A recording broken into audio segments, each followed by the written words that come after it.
বিয়েরই ফুল ফুটেছে, আনন্দেরই ঢল নেমেছে। ঢাকা বিশ্ববিদ্যালয় কেন্দ্র ছাত্র সংসদ অর্থাৎ ডাকসুর জিএস এস এম ফরহাদের বাগদান অনুষ্ঠিত হয়েছে বুধবার। রাজধানীর কাঁটাবন মসজিদে তার আকদ সম্পন্ন হয়। এ উপলক্ষে ছাত্র রাজনীতির অঙ্কনের শুভেচ্ছা ও অভিনন্দনের বার্তা ছড়িয়ে পড়েছে।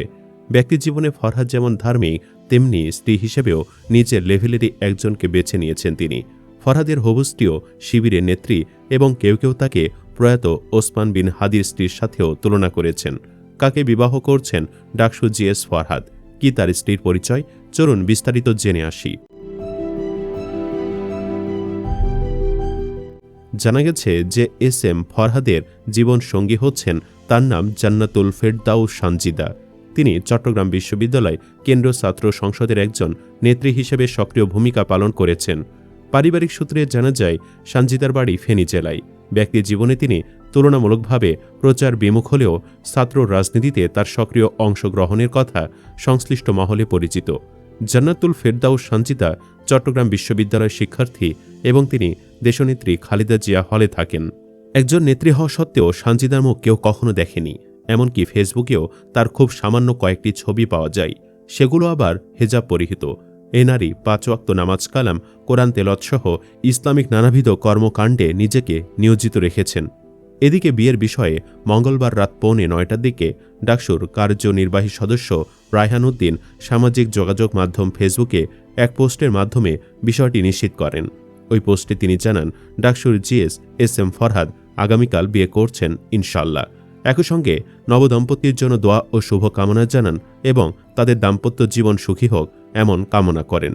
ডাকসুর সাধারণ সম্পাদক হিসেবে দায়িত্ব পালনের পাশাপাশি এস এম ফরহাদ বর্তমানে ঢাকা বিশ্ববিদ্যালয় শাখা ছাত্র শিবিরের সভাপতির দায়িত্বে রয়েছেন। শিক্ষা জীবনে তিনি ঢাকা বিশ্ববিদ্যালয়ের সমাজকল্যাণ ইনস্টিটিউটের 2017-18 শিক্ষাবর্ষের শিক্ষার্থী ছিলেন। প্রসঙ্গত, গত 10 সেপ্টেম্বর ঢাকা বিশ্ববিদ্যালয় কেন্দ্রীয় ছাত্র সংসদ নির্বাচন অনুষ্ঠিত হয়। ওই নির্বাচনে ভিপি পদে বিজয় হন সাদিক কায়েম এবং জিএস পদে নির্বাচিত হন এস এম ফরহাদ। তারা দুজনই ছাত্র শিবির সমর্থিত প্যানেলের প্রার্থী ছিলেন। নির্বাচনের ফলাফলে ভিপি পদে সাদিক কায়েম সর্বোচ্চ 14,042 ভোট পেয়ে বিজয়ী হন। তার নিকটতম প্রতিদ্বন্দ্বী ছাত্রদল সমর্থিত প্রার্থী আবিদুল ইসলাম খান পেয়েছেন 5,708 ভোট। অপরদিকে জিএস পদে এস এম ফরহাদ সর্বোচ্চ 10,794 ভোট অর্জন করেন। তার নিকটতম প্রতিদ্বন্দ্বী ছাত্রদল সমর্থিত হামিম পেয়েছেন 5,283 ভোট। ঢাকা বিশ্ববিদ্যালয়ের সমাজকল্যাণ ও গবেষণা ইনস্টিটিউটের 2017-18 শিক্ষাবর্ষের ছাত্র এস এম ফরহাদ। রাঙ্গামাটির ছেলে ফরহাদ ওই জেলার মাইনি গাথাছড়া বাইতুস শরফ মাদ্রাসা থেকে দাখিল পাশ করেন। এরপর চট্টগ্রামের বাইতুস শরফ মাদ্রাসা থেকে আলিম পাশ করেন তিনি। এস এম ফরহাদ ঢাকা বিশ্ববিদ্যালয় ডিবেটিং সোসাইটির নেতা ছিলেন। জসিমউদ্দিন হলের আবাসিক শিক্ষার্থী ছিলেন। পাশাপাশি জসিমউদ্দিন হল ডিবেটিং ক্লাবের দায়িত্বেও ছিলেন। পার্বত্য চট্টগ্রাম ছাত্র সংসদ এবং হিল সোসাইটির নেতা ছিলেন ফরহাদ। হাসিনা পলায়নের আগ পর্যন্ত কেউ ফরহাদকে চিনতই না। অভিযোগ আছে, ছাত্রলীগের মধ্যে মিশে থেকে তিনি শিবিরের রাজনীতি করেছেন। এজন্য কেউ কেউ বলতো, অবাক হয়ে গেছি, ছাত্রলীগ করে ছাত্রলীগের কমিটির ভেতর ঢুকে আওয়ামী লীগের সব খবরাখবর জামায়াতকে আদান প্রদান করেছে। এই ছাত্র শিবির তো দেখি মোসাদের চেয়েও ভয়ঙ্কর। সুপ্রিয় দর্শক, আমাদের পক্ষ থেকেও দোয়া রইল, আল্লাহ যেন সানজিদা এবং ফরহাদের দাম্পত্য জীবনকে সুখী সমৃদ্ধ করেন। আমিন।